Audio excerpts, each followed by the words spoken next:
participation. Before I start this session, first and foremost, I'd like to celebrate the centenary of our republic, and I wish that we could celebrate many more centuries altogether. Well, this is the last session of the day, and thank you so much for being with us. In this session, we're going to be talking about the opportunities brought by digitalization in wind energy. Our speakers have their own presentations. They will be making their presentations and they're going to introduce themselves. So this is our format, and at the end we're going to have the Q&A and our friends will have a chance to ask questions.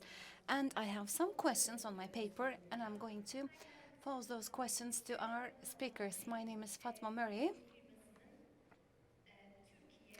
I am the country chair, Turkey, Romania, Ukraine, and Azerbaijan of DNA Company. And my background is I'm a mechanical engineer and I'm an expert in wind energy. And digitalization is, of course, one of the hot topics for us. AI is very popular for us. It's going to be a rather interesting session, I believe, and I'm really enthusiastic about listening to you. Well, yes, Erman Bey, we can start with you. Thank you. Well, thank you so much, Fatma Hanım. Well, first of all, I'd like to welcome everyone. Well, today in this session, I'll be talking about digital transformation, and if I am to introduce myself, I am the CEO of Inavitas. For about 18 years, I'm in this sector, and I work on the digitalization field. I started to work in Tubitak, and my research have transformed into digital products and companies. Well, can I have my presentation?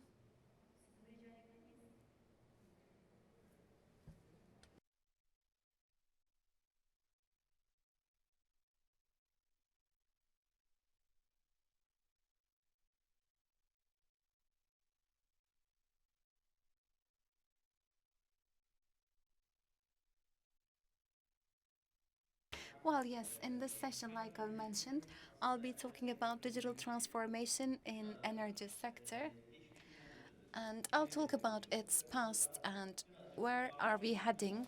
And at the end, I'll talk about asset management. Some words can't be interpreted in Turkish, that's why I did my presentation in English, but I'll speak in Turkish. Yes, in the energy industry, digitalization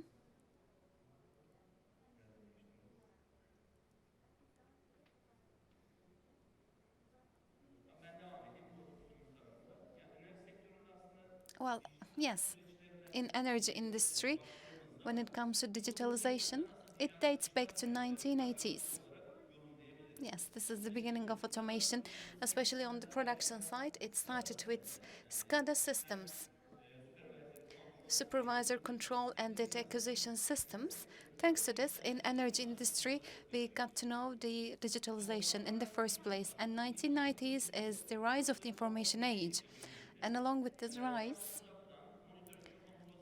there came the development of remote monitoring and controlling systems. And afterwards, in 2000, smart grids entered into our lives. It was the topic of the sector. And in 2010s, as you all know, it was about big data and AI's importance in the digitalization sector.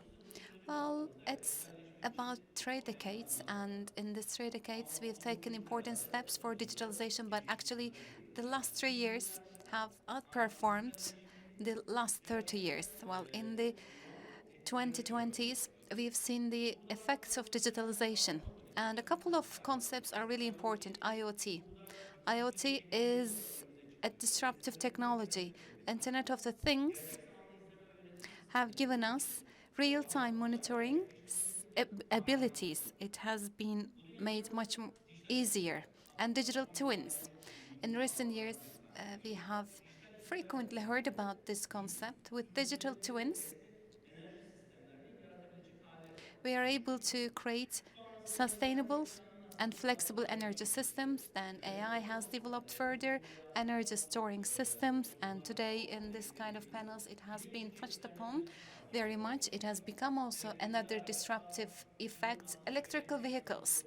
Along with their integration to the grid, digitalization processes have become mandatory to gain more speed, and blockchain. Yes, this is also another disruptive technology of 2020s. Well, the last 3 years have been the backbone of the digitalization in the industry compared to the previous 30 years.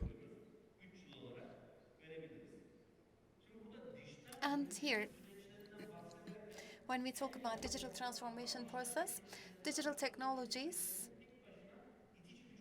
are the trigger of these processes just by themselves. This is the graph that I really like to show. While at the very backbone of digital technologizations, there is business models, advanced AI, and people. While there are lighter circles, as you see. If you want to go to the darker side, you have to have the balance. So what I'm trying to say here, with IT in 1980s, with the development of IT in 1980s, basic SCADAs were developed, but if you don't accept advanced AI, then in the community, utilization of the technologies could be really difficult. And unless you have business models, advanced AI business models, then it means that, again, one of the pillars of this triangle is lacking. And in the upcoming slide, I'll be talking about this later on. Well, here I'd like to talk about everything title by title. When we say digital technologies, the first thing is digital monitorization, because we can't measure the thing if we can't monitor them. So a real-time data acquisition, and on top of this, there's forecasting systems and conditions and alarm systems are the basic concepts of our monitoring systems. This is valid for a random wind turbine, or else it could be also valid for electricity distribution and transmission companies. So digital monitoring, along with these four main pillars,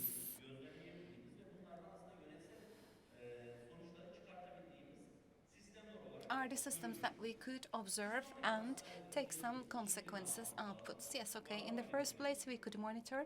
And in the second place, what should we do? We could make asset management. Yes, we have data. We can collect data from the field. We have sufficient number of data. And with the asset management, we try to make the management in the field.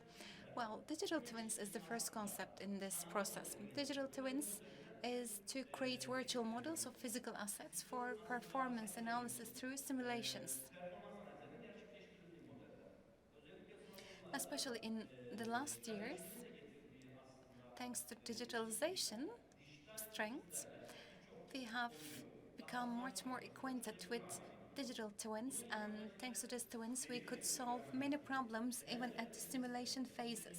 Remote monitoring and management, energy management systems. So in this exhibition, in this hall, again, we listened to many presentations with respect to energy storage and at the very end, condition-based maintenance.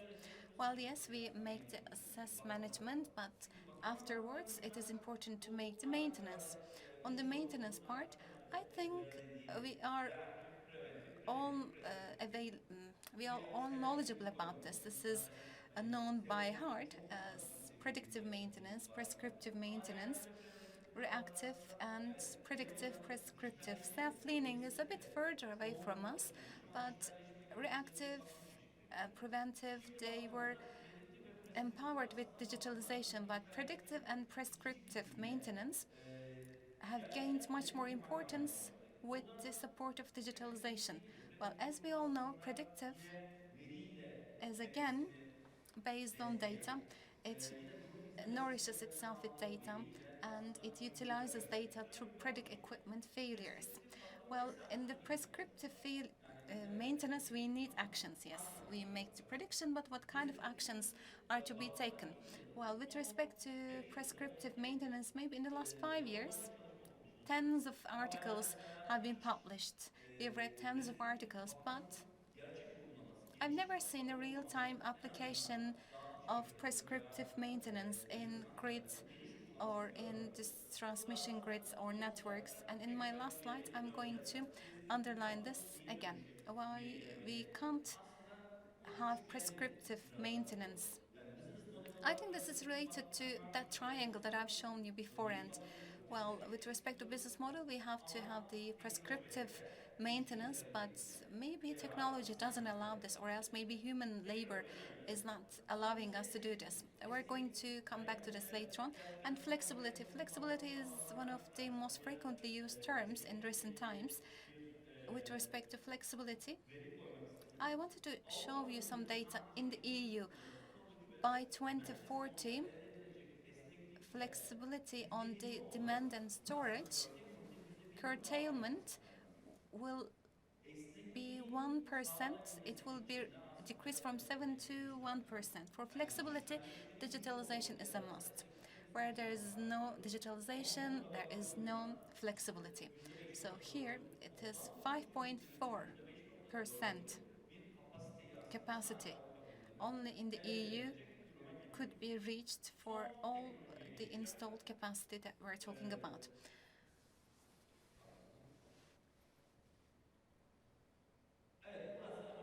This is also very important, generative AI. Yes, I've mentioned this before, and prescriptive maintenance actions can't be defined. What was the main reason for this lacking? Maybe it was the generative AI, right? Because yeah, we use AI very much, but generative AI has entered into our lives in the last 2 years. With the ChatGPT, it has transformed into a different structure. You see two different things here, and this slide is created by generative AI. So ChatGPT and Midjourney, they created this slide. I only gave this text to the AI and I wanted them to write 2 paragraphs. I asked ChatGPT what they think, and it's really nice. It's a comprehensive strategy. This is what it says. Yes, this is a comprehensive strategy. We need a holistic strategy in order to further strengthen digitalization. On one side, this is good. Yeah, generative AI. Well, I couldn't think about this, but right now I really understand its meaning based on what we have discussed today. We really need comprehensive strategy. On the right side, you see regulations, etc., let alone regulations and other stuff. Just by having a look at this picture, this is quite nice because it shows sustainability. Today, generative AI, yes, it says that there is a holistic wind turbine, there is people next to this, and some green areas. This is a sustainable life picture. And I can say this very clearly, prescriptive maintenance has a lacking, and it used to be generative AI. It was really difficult to generate. And in the last 6 months, in all the countries, generative AI has been worked on maintenance. And I believe it's going to create a disruptive effect in the energy industry because, yes, we have too much data in our hands. We can reach the data, we can interpret the data, but there are actions to be done. Sometimes we might not have qualified labor or we might not have the full information, but generative AI can complete this lacking point. Thank you so much. Thank you very much, Arman. Well, thank you. It's been really nice that you've used generative AI in your presentation.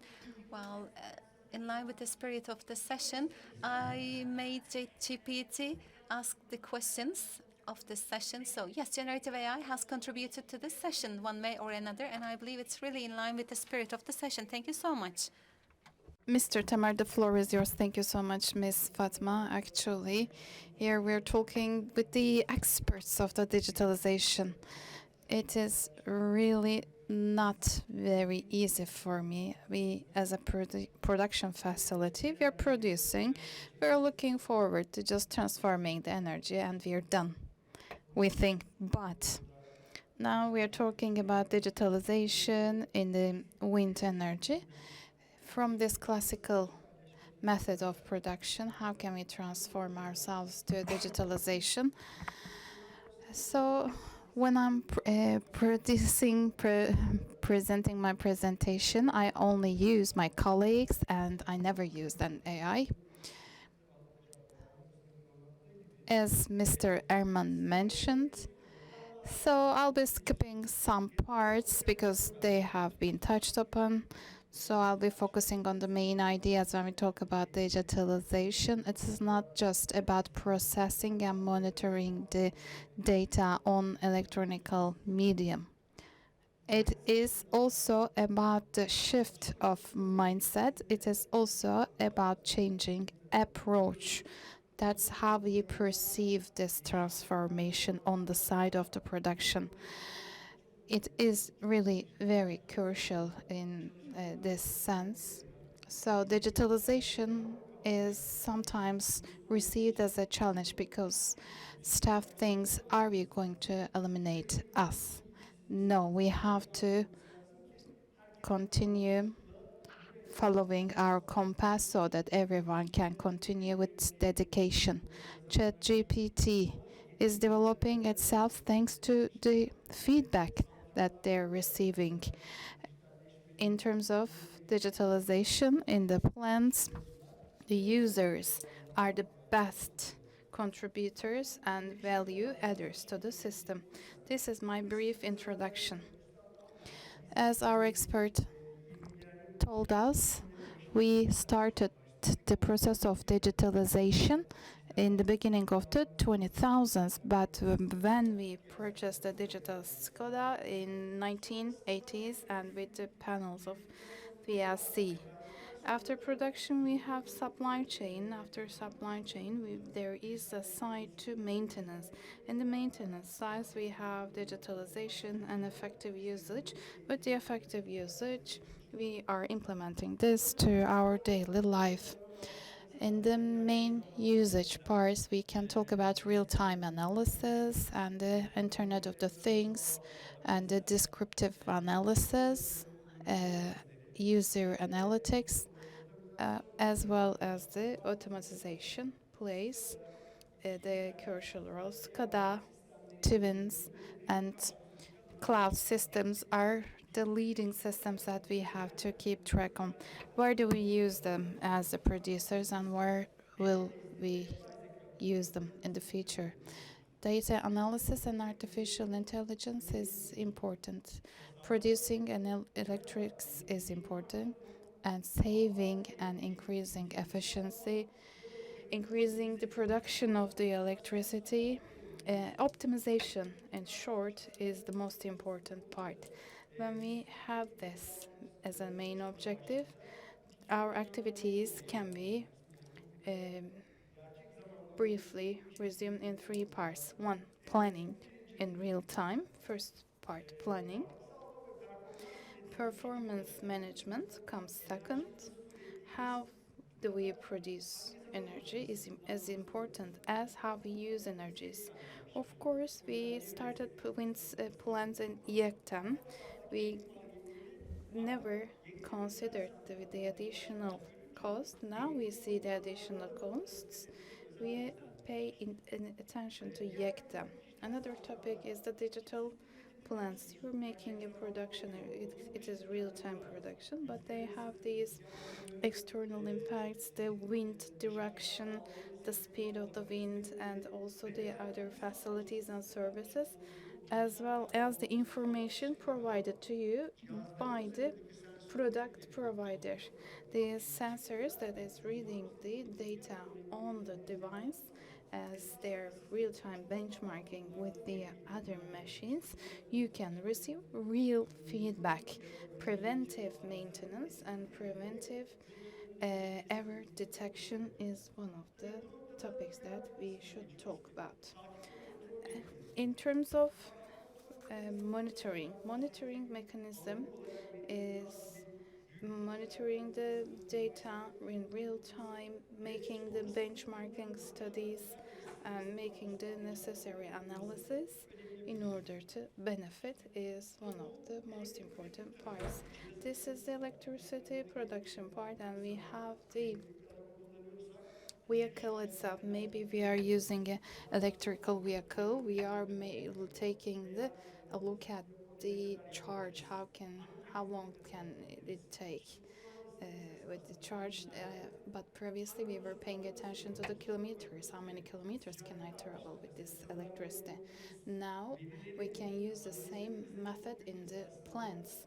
Uh, Data analysis is um, a feedback for us in terms of checkup analysis. Maybe in what period of time can we obtain the data is also important for the analysis. As we talk about income optimization, optimization is producing energy from the winds. You have to minimize your loss. You have to also keep keep the life cycle along the life cycle of the plant. When we talk about man-force, these human resources is also related with the performance of the staff. Are we working with the right people? Are they providing value, added value? Or do we have to train them? Do they have to analyze the data? Or it's not just about making maintenance steps in the field, it's also about the performance. Maybe in terms of their health care, what can we do? How can we direct this temperature rises? We don't have a lot of time. Maybe we can talk about gamma side of the topic. With the vortex generator, we established a system that is preventing the turbulence.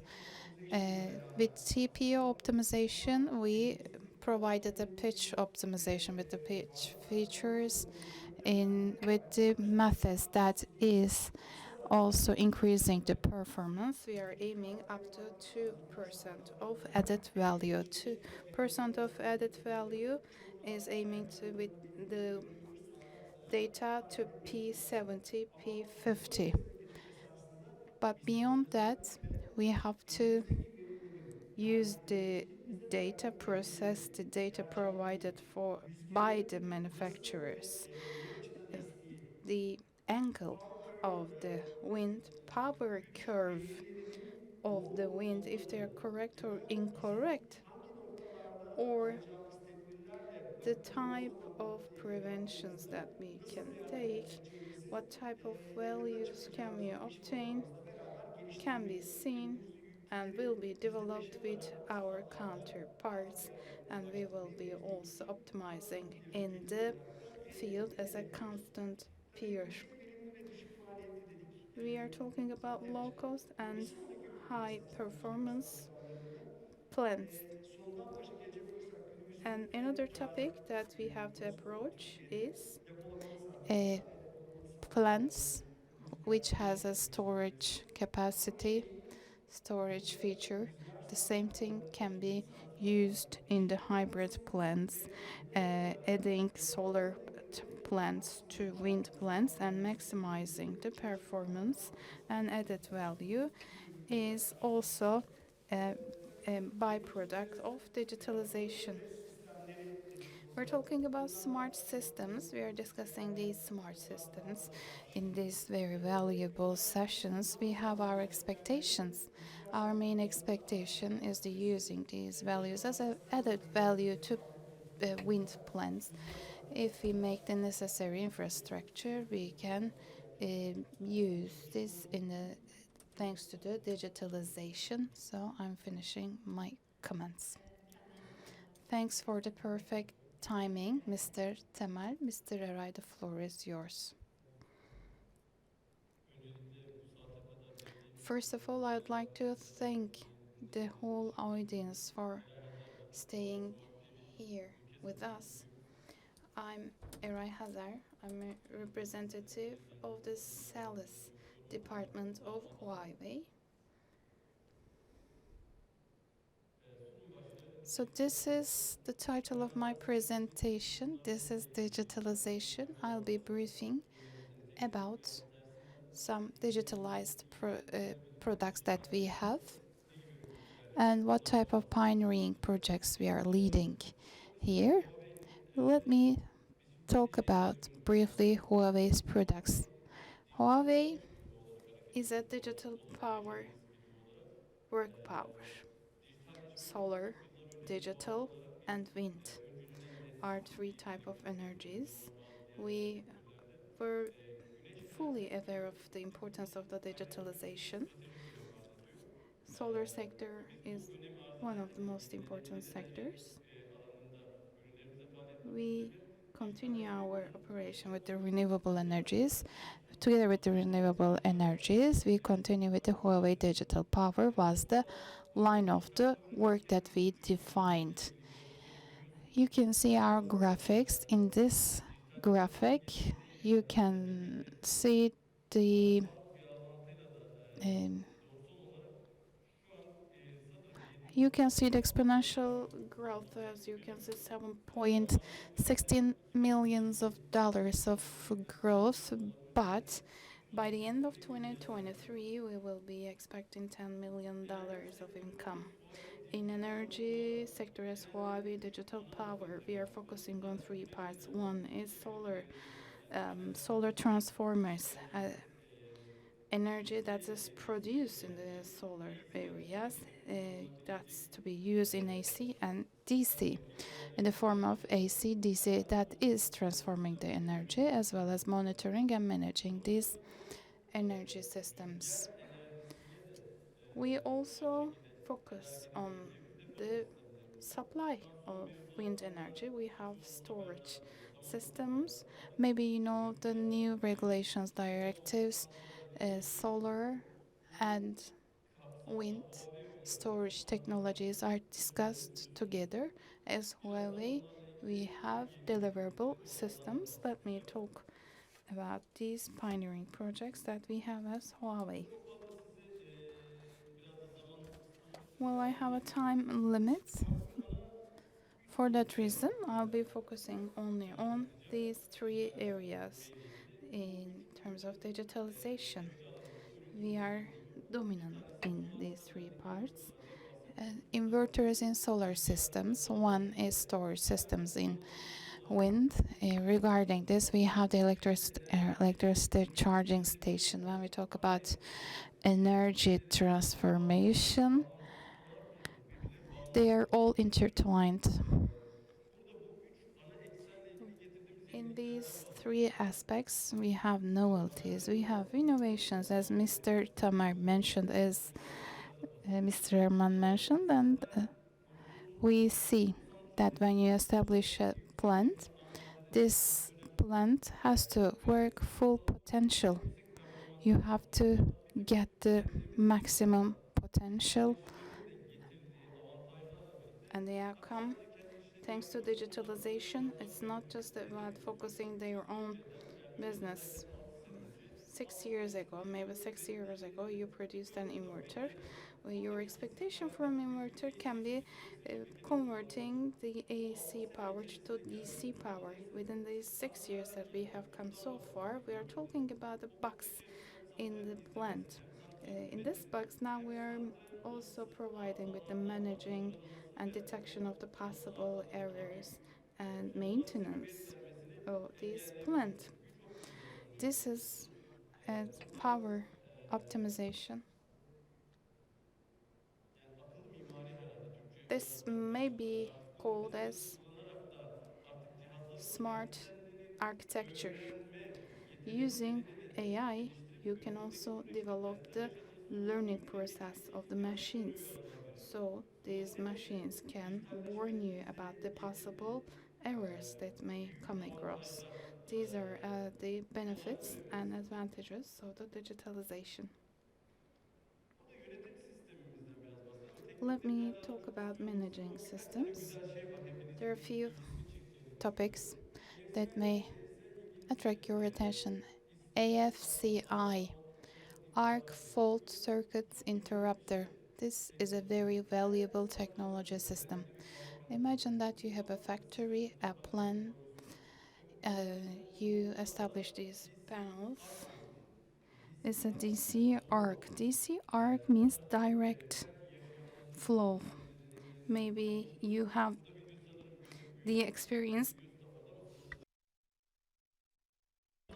If it is DC arc, it is not really possible to see these arc to muffle. You have to extinct this area, muffle the area to make it unconductive. In terms of arc, it may lead to fire, it may lead to harm and damage of a great size. So this is the first technology. Huawei is the pioneer of this technology, and our rivals, competitions followed us, producing their own technology. In the world literature, Huawei contributed this technology to the world. We talk about big data in digitalization using the data power. China provided this benefit to world solar market. AFCI is the name of the technology where all the data is analyzed and monitored. Within the arc, you can see the frequency and the tension of the current. They are also analyzing the trace of this current. If there is a high frequency, the machine can detect the arc in a milliseconds, and they can also eliminate the arc. This is very valuable. Imagine that you have a roof or part of the DC. When the arc starts in 200 milliseconds, device shuts itself, and you can eliminate the arc point. It eliminates the arc. On the other hand, it is one of the most important technologies that we contributed to the sector. The previous technology was about the security. Now, this technology is about the conversion of the current from AC to DC. If we are talking about a plant of 200 megawatts, it means that you're operating in 300 hectares. So we are talking about hundreds and thousands of panels. With one click, with a monitor, you can see 400 hectares. You can check the monitors. You can monitor the systems. I'm already transforming the system. I'm securing the system, and I'm also checking the system. You're checking these PV panels if they are using full performance in this area. Within 10 minutes, you can also test the systems. This is also one of the technologies that's contributed to the sector by Huawei. Data plays an important role. China is also developing this. They analyze a lot of plans, and they see that there is an error. We're talking about 21 major incidents, damages. They take a look at the reflex of the current curve.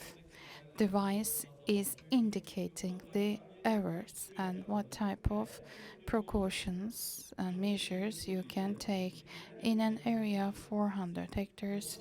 You employ tens of staff. You had to really check. You had to have the staff to check the whole plant. So between 1 and 10, the last panel, first and last panel, it will be taking a month for a person to check the whole plant system. But this technology, without using any human resources, within 10 minutes, it can check the system.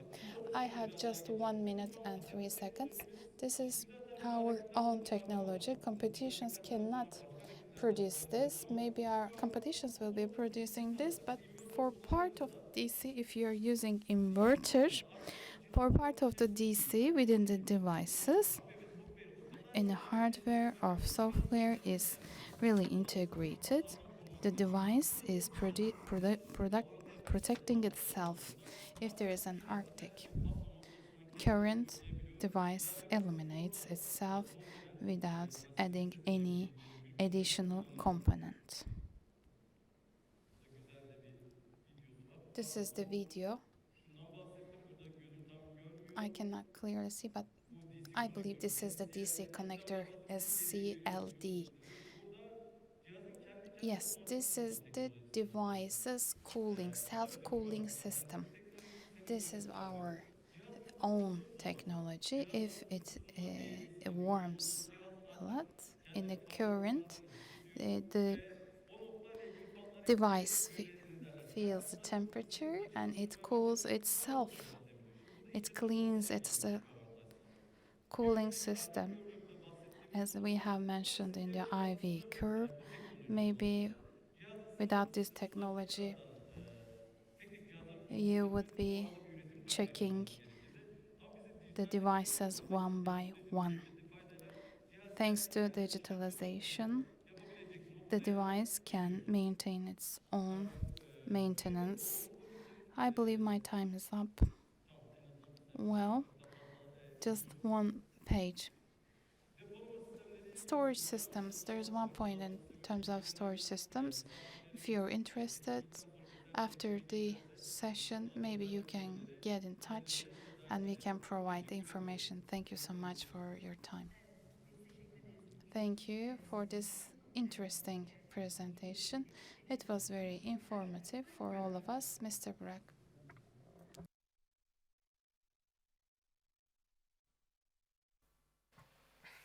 Merhabalar herkese. Hello everyone, this is Burak Gündüz. Can I have my presentation, please? Can someone help me with the presentation?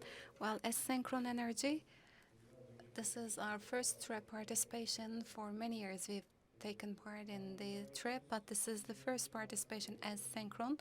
I'm an industry engineer and I'm a software developer. For 10 years I've been working in energy sector in optimization, financial management, etc. But since I am an IT person at the very essence, for many years in the energy sectors, I worked on the digitalization.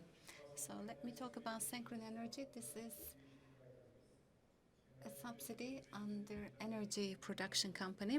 So we made digital energy, we made energy generation digital, and we try to add value on top of the energy generation in Europe as well. So this is what we've seen. Well, this is something that I highly believe in. It is not only about energy, but no matter what the sector you are involved in, all the people in the world have these four main hesitations, concerns, and digitalization, I believe, is used as a sponge to eliminate the concerns. I believe it could be utilized very well to address these concerns. All the world, all the industry should stay flexible. All the processes that are made must be made flexible. Yes, they are trying to be made flexible. And some of us, I'm sure, know this as an industry engineer. We'd like to have added value business. Well, we'd like to have an automatic report if we want to have a measurement, we want it to be done automatically.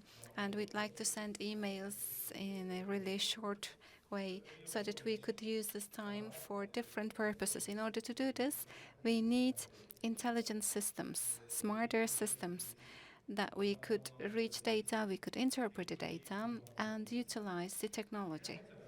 But on the other side, there is also the dark side of this issue. Technology itself bears some risk, and I'll be talking about those risks. Yes, there are opportunities, and in this session the panel is about opportunities, but like all the people have mentioned, there should be risks next to the standards, next to the opportunities. And Arman Bey has underlined something very important. The artificial intelligence does something very well, but sustainability is very crucial, and everybody should have a more responsible stance, no matter what activity they conduct. Well, digitalization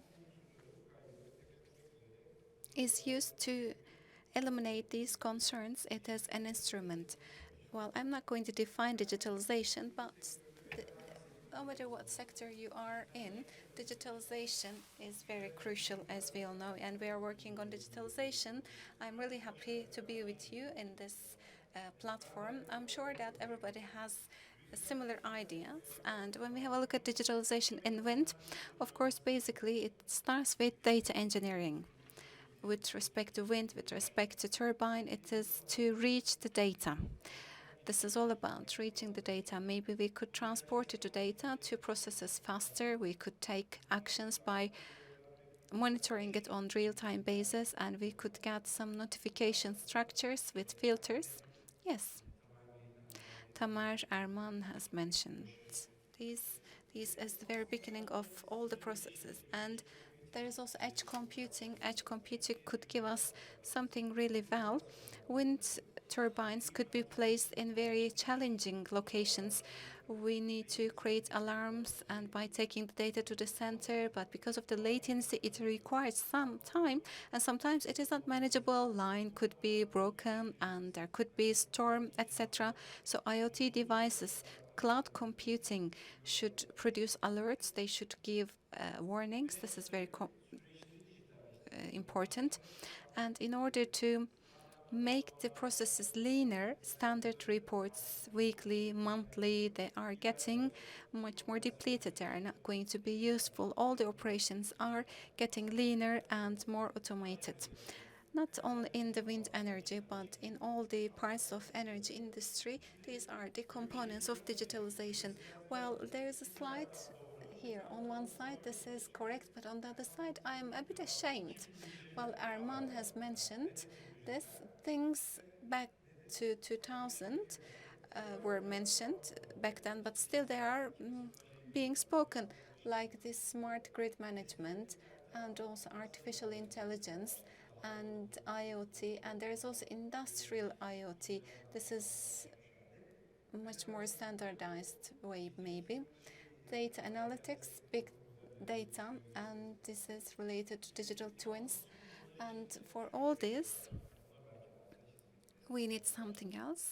Maybe we need to underline this. This is expensive. Yes, the use of technology, digitalization is expensive. It exploits what we generate. Generative AI utilization requires the consumption of resources. So where should it be used? For what should it be used? Especially, it should be used for a filtered area. And I think we should be having a look at this. By the way, we apply this. One way or another, criticality analysis must be made. Among the equipments, predictive analysis, reactive analysis, or predictive maintenance, reactive maintenance, the analysis of these decisions should be made. And this is an important decision to make from the engineering perspective, because of course we shouldn't use everything at the same level. This is what I believe. And also, I'd like to repeat this risk. Digitalization, yes, is very crucial. We have to do this, but there are challenges before it, and we have to be aware of them. Along with digitalization, data clusters have emerged. Using data, managing data is very challenging, and data security in digital transformation is pivotal. This is very influential, and all systems must be protected. Legacy systems must be protected, but also new technologies should be integrated while we protect the old systems. While on the labor, on the staff side, they should embrace digital technology. Digital dexterity should be raised. And cybersecurity is something to be underlined here. Wind power plants or else other energy power plants, hydro, thermal, doesn't matter. Distribution, transmission networks, these are critical infrastructure specific to the countries. Well, based on the intelligence that we receive, there are more attacks on operational infrastructures than financial infrastructures. So remote data reading, digital twins, real-time monitorization of the plants.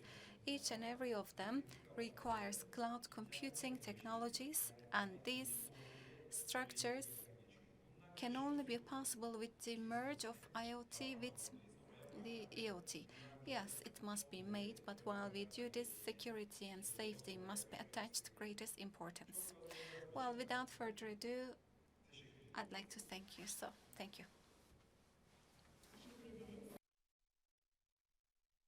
Özgür Bey, do you have a presentation? Well, after a great speech, actually, I don't have anything to present. Digitalization is a really gigantic topic. There is nothing that I could present.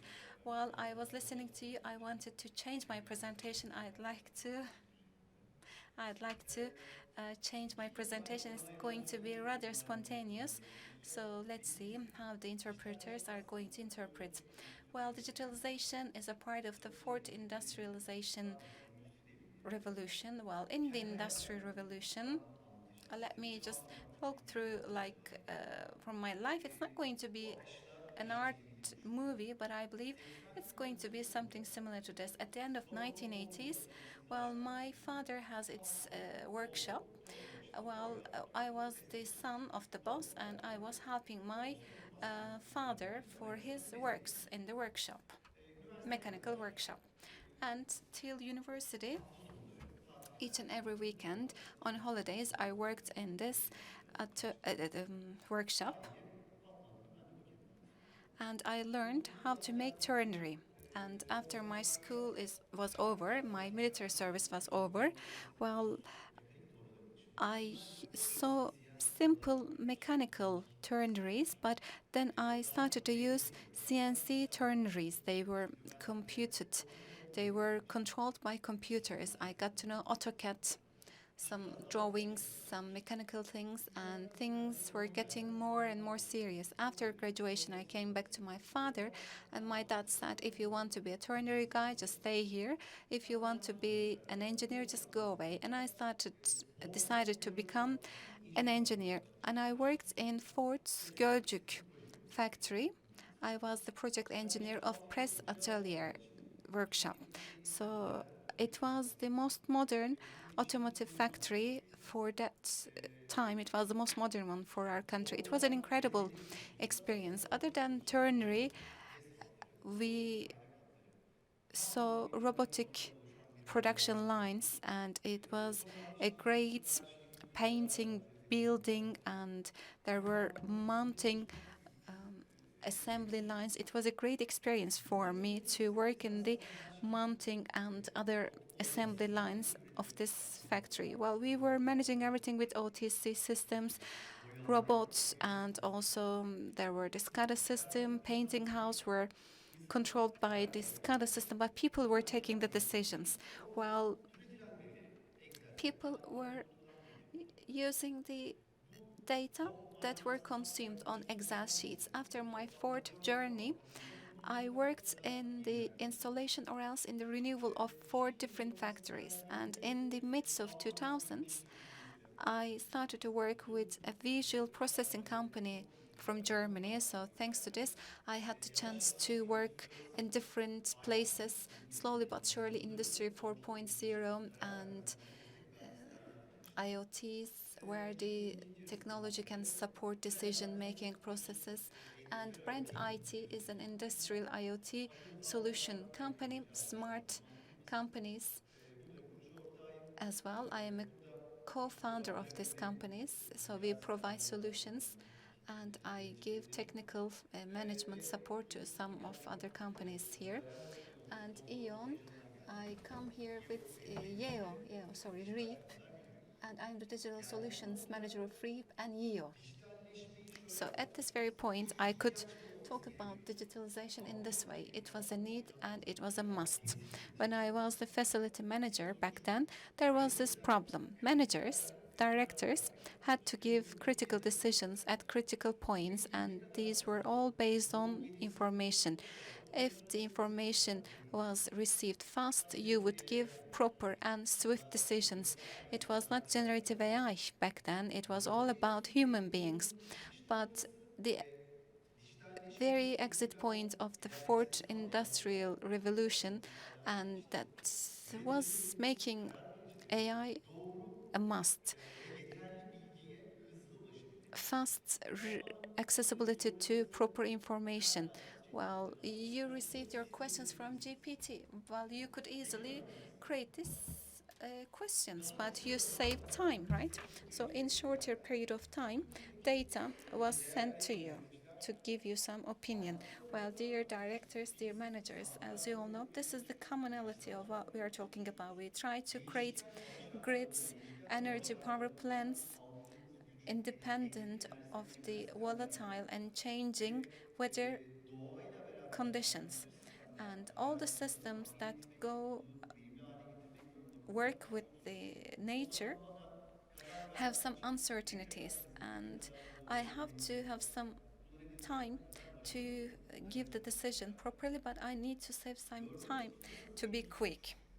So industry 3.0, so there were a mechanical turnery in my father's workshop, but my cousins were using CNC. CNC requires only a button to push, that's it. So the third industrial revolution was robotization. People were hesitant whether robots would replace human beings. But what happened at this very point? Blue colored people had to be more knowledgeable. And now we've been talking about something like gray color, because gray color could use automation technology and industry systems. And they are with higher revenue, with higher income level than blue colored people. And as you get more information and knowledge, you could become a gray colored people and you could earn more money.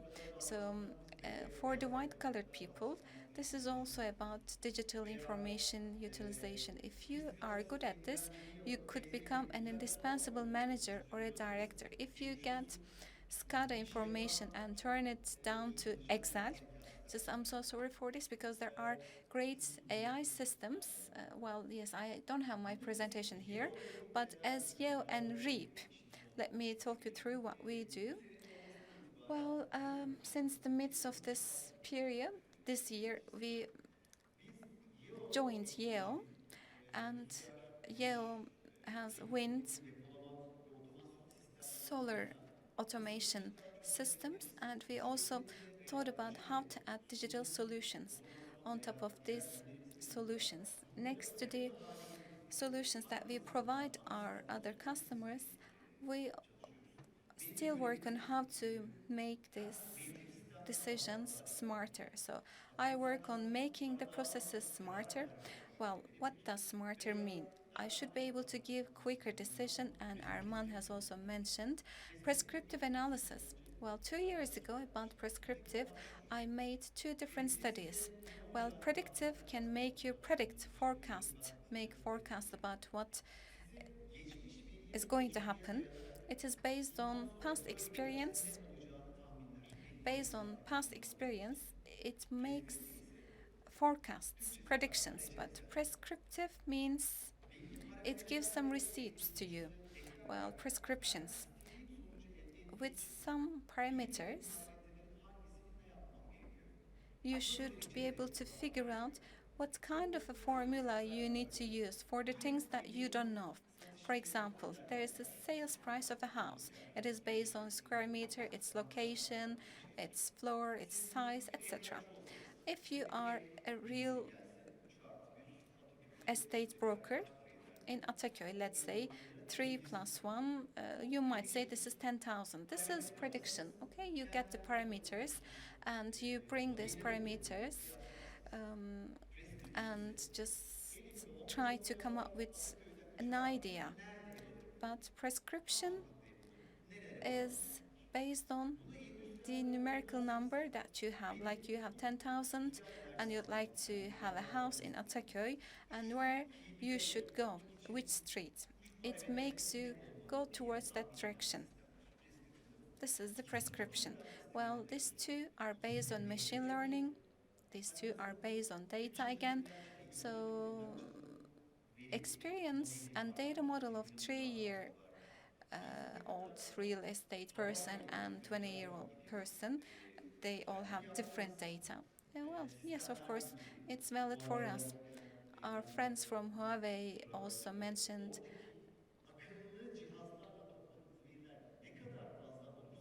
Yes, you collect data with smart devices, but you should also make processing of the data, and based on the process of the data, you could get good predictions and prescriptions. But there is less prescription because we don't have much experience. We don't have experienced AI. Yes, ChatGPT is okay. It gives data based on the people's inputs, but on the industrial side, we haven't collected a sufficient number of data. Thank you very much. In the last 10 seconds, I'd like to thank you so much. It's become spontaneous. I hope you liked it. Thank you so much. Well, it's been really nice. Thank you so much. Well, first and foremost, I'd like to give the floor to the audience. Do you have a question? Unless you have a question, okay, we'll go back to AI.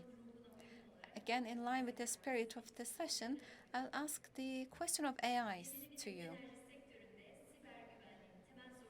What are the main challenges of cybersecurity in the renewable energy sector?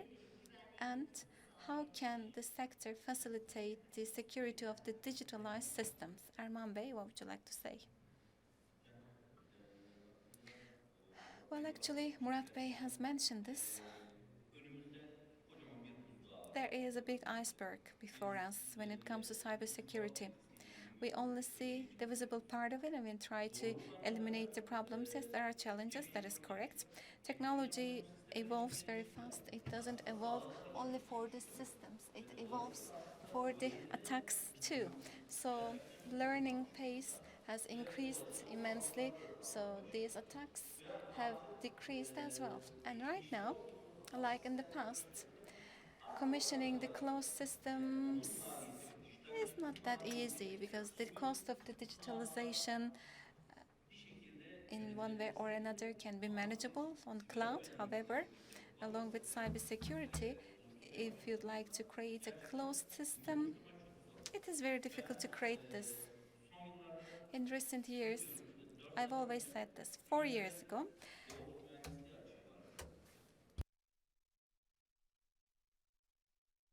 DevOps engineering wasn't sufficient, then there were engineering lackings. Now we are talking about LLMs, large language models.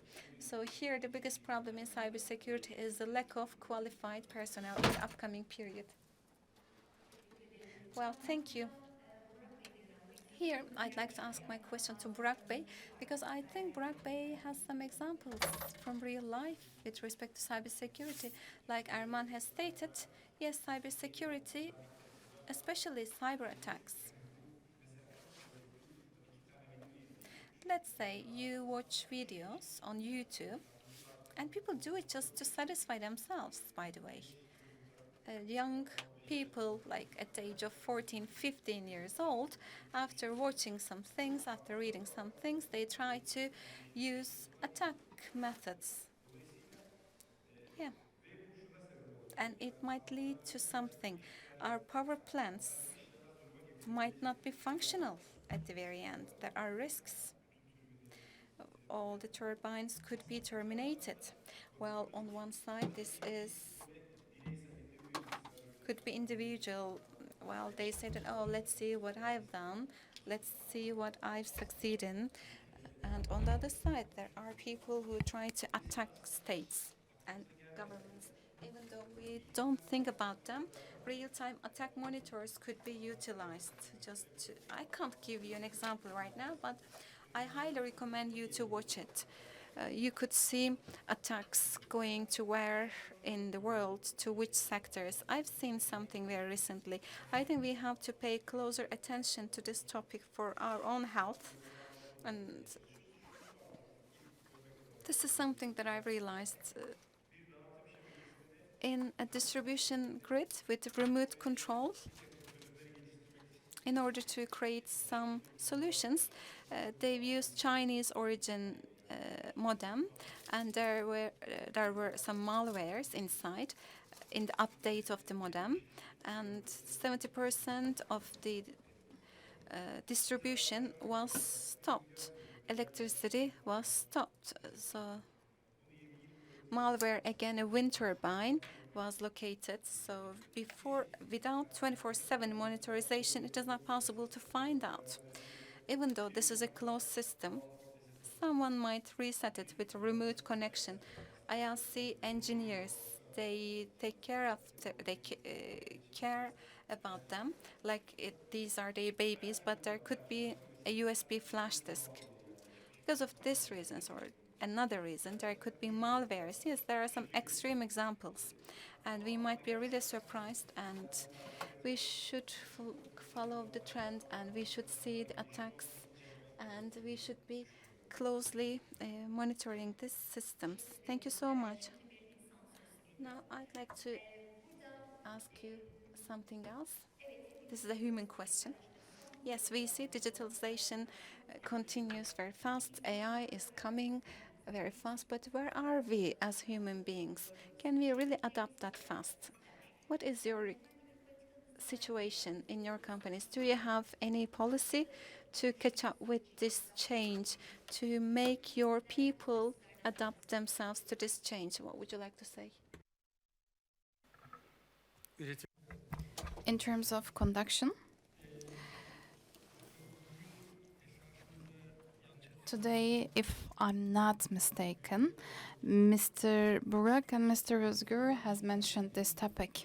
Digitalization has 4 or 5 benefits. I presented as a cost reduction, but apart from cost reduction, it means saving time, gaining time. In terms of gaining time, it also saves us and establishes us the benefit of thinking of what is not being thought before. It's a quality feedback.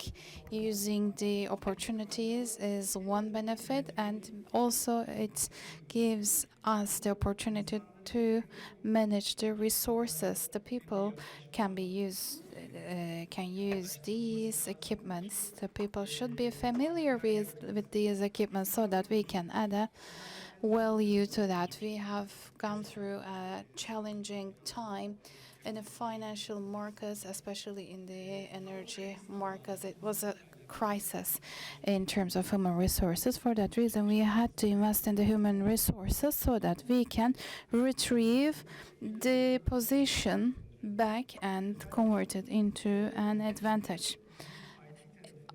In that level, on part of the IT, we made a lot of investments. Regarding your previous question, it's not just about hardware nor software. There are some precautions.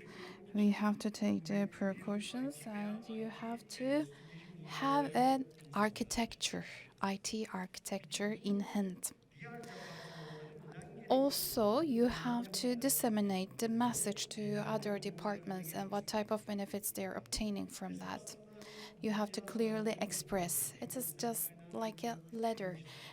Investing in human resources, investing in digitalization, and combining the two, and repeating the cycle once again without stopping, so that you can adapt to the situation.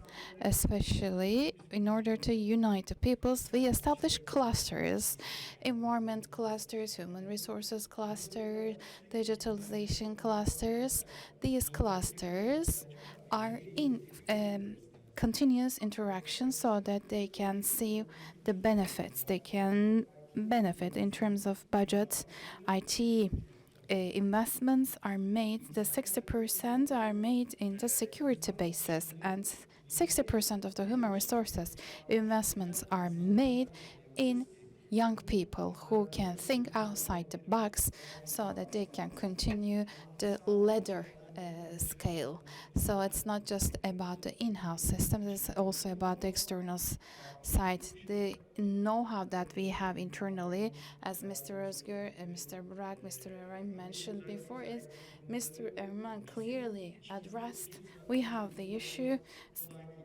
It's not enough that we know here. We are talking about tens of years. Maybe we have these years of experience, decades of experience. So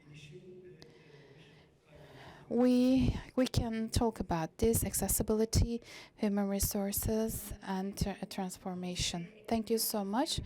Do you have any further questions or any further replies? Yeah, let me make a comment. We are a production company. Majority of our customers are demanding these technologies. We are producing these technologies. We are developing these software technologies. We are always taking a look at if their processes are clearly set and solid, if they have OT, IT, and cultural infrastructure as well. Even if it's just a plant maintenance management system, without these digital systems, these plants continue operating. Thanks to our software development plans, it is developing, but it's not crucial. Of course, it's cost effective. It is increasing performance. It is cost diminishing effect. These systems, digital solution systems, as our panelists mentioned, all of the systems are just a tool. Indeed, these tools, some of these tools are automated systems, some of these tools are operated by human beings. So you're flexible. If you're flexible, you can get a high performance from these digital tools. Some of these digital solutions, according to some research, AOT, IoT projects failed by 70% because 90% of the companies were not ready. So it was just a movement of digitalization ordered by the steering director company. So it was just purchased software and let's do this digitalization. Maybe they continue working in the same position for the last 2 decades. No, just leave this one and switch to this digitalization. That is why it has failed, because they were not ready, they're not prepared. That's why these digitalization projects failed. The worst thing is that they lost faith in this digitalization. They say, for example, they establish the monitors, they establish the hardware, software, they're going to calculate OE, WAE, and they are calculating these efficiency. But there you go, we have the monitor dusting. In terms of energy consumption, energy management, and digitalization, the first thing that we have to do, first checking if the company is ready, and second of all, checking the objectives. Digital monitoring system, what is our benefit? What do we intend to change? Is everyone ready? Is everyone on board with us? In a great many companies, we have to make this process clear.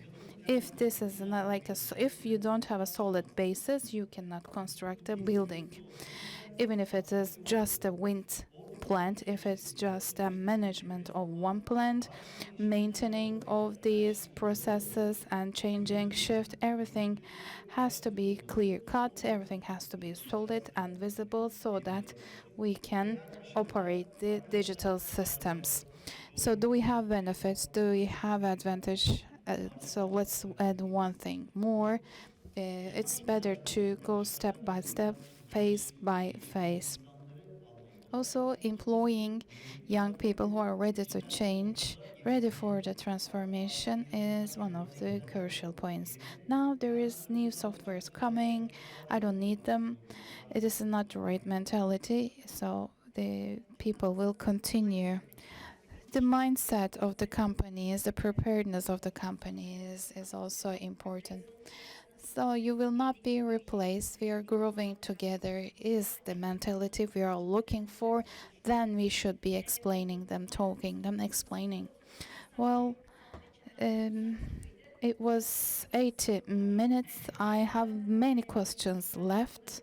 It's a very attractive topic for me too, but I have to close the session. I'd like to thank you all, each and every one of you. Thank you so much for the valuable information that you provided. Thank you to our audience. Thank you so much. Thanks for joining us.